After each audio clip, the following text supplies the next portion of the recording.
Hello दोस्तों, हम उम्मीद करते हैं कि आप सब लोग ठीक होंगे।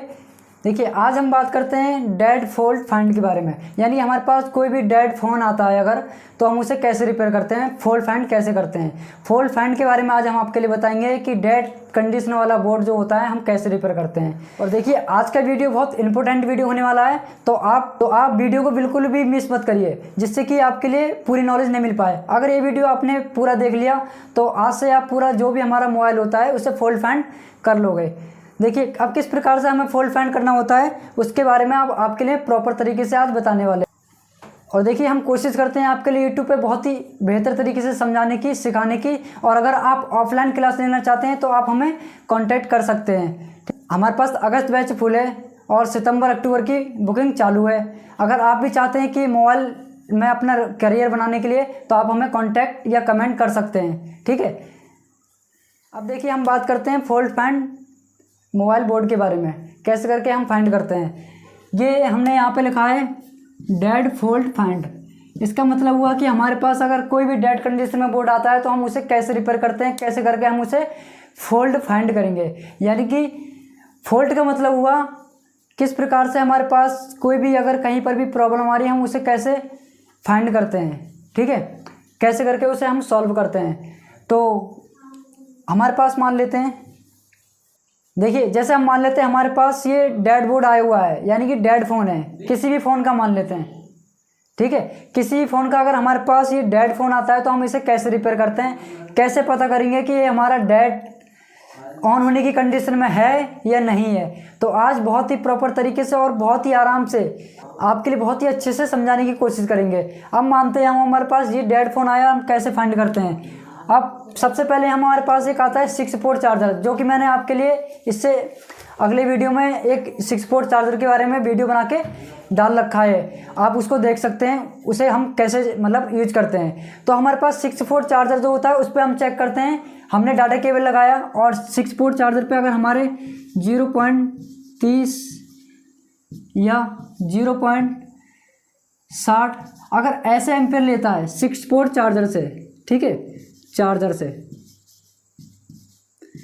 6 पोर्ट चार्जर से अगर ये हमारा ऐसे एम्पेयर लेता है तो हम मान लेते हैं कि हमारी जो बीपीएस है, यानी कि चार्जिंग आईसी तक हमारी सप्लाई ओके है, बीपीएस हमारी बन नहीं है, ठीक है। अब 6 पोर्ट चार्जर की हम बात करते हैं, वहाँ पे हमने चेक कर लिया कि फिर भी हमारा डेड बोर्ड है। 6 पोर्ट चार्जर से चेक करने के बाद भी हम अगर चेक करते हैं फिर भी हमारा डेड बोर्ड है, तो हम फिर उसके आगे हम क्या करते हैं, उसके बाद दूसरी कंडीशन हमारी आती है। जैसे मान लेते हैं यहाँ मैं एक डीसी मशीन बना लेता हूँ,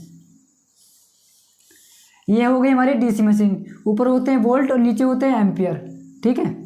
हमारे पास बोर्ड आया, ठीक है। बोर्ड आने के बाद हमने 6 पोर्ट चार्जर से चेक करा कि उस पर हमारे अगर ऐसे एम्पियर ले रहा है, ठीक है, और फिर भी हमारा बोर्ड ऑन नहीं हो रहा है, तो हम उसको चेक करते हैं। फिर हमने डीसी से कनेक्ट किया, ये हमने कर दिया डीसी से कनेक्ट, ये हमने डीसी से कनेक्ट कर दिया। कनेक्ट करने के बाद भी हम चेक करते हैं कि अब इस पर हमारे क्या एम्पियर ले रहा है।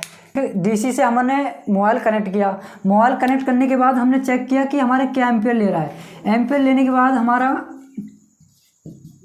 यहाँ पे हमारे एम्पियर ले रहा है, जैसे 0.30 ले लिया हमारा एम्पियर, यानी हमारे एम्पियर ले रहे 0.30 एम्पियर अगर हमारे मोबाइल ने ले लिए, तो इसका मतलब हमारा सीधा सा सिद्धांत है या सीधा सा हमारा मतलब है, यहाँ पे हमें पता चल गया कि हमारी यहाँ पर बीपीएच बन रही है। अब बीपीएच बनने का मतलब हुआ, जैसे मैं यहाँ बताता हूँ आपके लिए, यहाँ पे 3 सप्लाई निकलेंगे,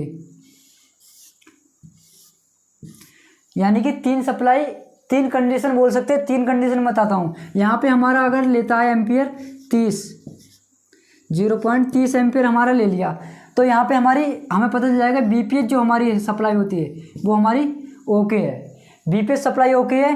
फिर हम बात करते हैं बीपीएच सप्लाई ओके है, वहाँ हमें चेक नहीं करना है। उसके बाद हम करते हैं पावर सेक्शन में, जो हमारी पावर आईसी होती है जिसे बोलते हैं हम पीएमआईसी, ठीक है। पीएमआईसी चेक करते हैं। पीएमआईसी पे चेक करने का मतलब हुआ कि पीएमआईसी पे जो हम चेक करेंगे, ठीक है, पीएमआईसी पे चेक करेंगे जो हमारी कॉइल होती हैं। देखिए, जैसे हमारी पीएमआईसी होगी, यहाँ पे हमारी 5-6 कॉइल होती हैं, इन पे हम चेक करेंगे हमारे आउटपुट वोल्टेज बनने हैं या नहीं बनने हैं। अगर हमारे पीएमआईसी ओके है, पीएमआईसी पे हमारे आउटपुट वोल्टेज बनने हैं, उसके बाद हम बात करते हैं कि सीपीयू की, हमारा सीपीयू तक वोल्टेज पहुँच रहे हैं या नहीं पहुँच रहे हैं। पावर आईसी से चेक करने के बाद हम चेक करते हैं कि हमारे सीपीयू तक वोल्ट पहुंच रहे हैं, लाइन ब्रेक हो सकती है या किसी वजह से हमारा सीपीयू भी ओपन हो सकता है। तो हम यहाँ पे क्या कंडीशन करते हैं, सीपीयू रिवॉल्व करेंगे, यानी कि यहाँ पर अगर हमारे देखिए डीसी मशीन से लगाया 0.30 एम्पियर ले रहा है, ठीक है। कनेक्ट करने के बाद 0.30 एम्पियर ले रहा है, तो हमारी बीपीएस बन रही है। बीपीएस बन रही है इसका मतलब हमारी पीएमआईसी से प्रॉब्लम है, अगर हमारा फ़ोन ऑन नहीं हो रहा है। पीएमआईसी भी हमारी अगर ओके है, वहाँ पे हमारे यानी कि जो हमारी कॉयल होती है उसे बोलते हैं हम बक कॉयल। बक कॉयल हमारी जो हमारी अगर ओके हैं, तो हम बात करते हैं फिर सीपीयू की। सीपीयू पे हमारी सप्लाई नहीं पहुंच पा रही है, सीपीयू या तो रिवॉल्व करना पड़ेगा या फिर सीपीयू की हमारी जो लाइन होती है उसे ट्रेस करना पड़ेगा, ठीक है, जिससे कि हमारी लाइन ब्रेक हो सकती है या सीरीज का कोई कंपोनेंट या पैरेलल का कोई कंपोनेंट लाइन को शॉर्ट कर देता है। तो हमें फिर सीपीयू की लाइन चेक करनी है, ठीक है। एक तो हमारी ये कंडीशन हो गई। इसके बाद हम बात करते हैं दूसरी कंडीशन। ये मैंने यहाँ पे बनाया और ऐसे ही बना देता हूँ, एक ये और ये। अब ऐसी हमारी कंडीशन हो गई, ठीक है। अब देखिए यहाँ पे ये मैंने यहाँ पे बनाया। अब इसके बाद हमारी कंडीशन अगर यहाँ पर हमारे 40 से 70 यानी कि हमने फ़ोन डीसी से कनेक्ट किया, कनेक्ट करने के बाद 40 से 70 पावर की दबाने के बाद ऑटोमेटिकली अगर एम्पेयर लेता है, तो उसके बाद हमारी क्या प्रॉब्लम हो सकती है। उसके बाद हम चेक करते हैं 40 से 70 अगर हमारा एम्पेयर ले रहा है, तो हमारी पावर आईसी ओके है। पावर आईसी की जो हमारी कॉइलें होती हैं वहाँ पे हम देख सकते हैं हमारे आउटपुट वोल्टेज बनते हैं, वो हमारे ओके हैं। अगर वो हमारे पावर आईसी भी हमारे ओके, फिर हमारी यहाँ से आती है, ठीक है, यहाँ हमारी पीएम तो ओके आ जाती है। देखिए पीएम ओके होने का मतलब है कि हम पीसी से कनेक्ट करेंगे, ठीक है। पीसी से कनेक्ट करने के बाद हम चेक करेंगे हमारा मोबाइल पोर्ट बना रहा है या नहीं बना रहा है, पोर्ट यानी कॉम बना रहा है या नहीं बना रहा है। देखिए 40 से 70 अगर हमारा एम्पेयर ले रहा है, ठीक है, 40 से 70 लेने का मतलब हुआ कि हमारी पीएम ओके है। अब ओके हम ऐसे चेक करेंगे, सबसे पहले हम पोर्ट भी चेक करेंगे।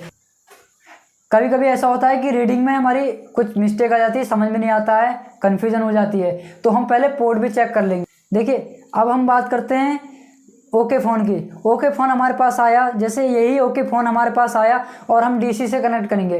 डीसी से कनेक्ट करने के बाद हम चेक करेंगे कि हमारी जो रीडिंग होती है ऑटोमेटिक 0.1 से लेके 270, 240, 250, 300 ऐसे हमारी रीडिंग पहुंचने लगती है।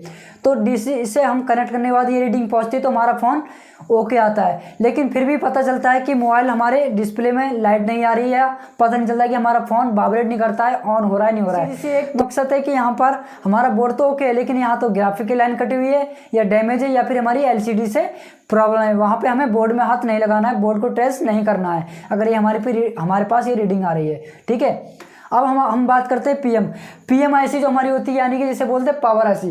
पावर आईसी के पास में जो कॉइल होती है वो होती है बक कॉइल, ठीक है। बक कॉइल पे हमें सबसे पहले वोल्टेज चेक करने आना चाहिए, यानी कि हम सप्लाई पत्ता लगाते हैं, चार्जिंग पत्ता लगाते हैं वहाँ पे, जिसे बोलते हैं सीसी पत्ता। सीसी पत्ता लगाने के बाद हम चेक करते हैं, ठीक है, जो हमारी पीएम आईसी होती है हमारे उस पर वोल्टेज बनने हैं या नहीं बनने हैं, ठीक है। वहाँ पे हमारे अगर वोल्टेज बनने हैं तो हमारा पावर आईसी तो ओके है, यानी कि आउटपुट तो दे रहे हैं, लेकिन फिर उससे आगे हमारी पीएम आईसी से हमारी सप्लाई जाती है। सीधी सी बात यह है, पीएम आईसी से हमारी सप्लाई जा रही है आगे, तो फिर वो सप्लाई आएगी एमएमसी और सीपीयू को। एमएमसी और सीपीयू में वो सप्लाई हमारी जा रही है, तो ठीक है, वहाँ पे हमारी सीपीयू एमएमसी से प्रॉब्लम हो सकती है, ठीक है, पावर आईसी में अगर हमारे वोल्टेज आउटपुट बन रहे हैं तो, ठीक है।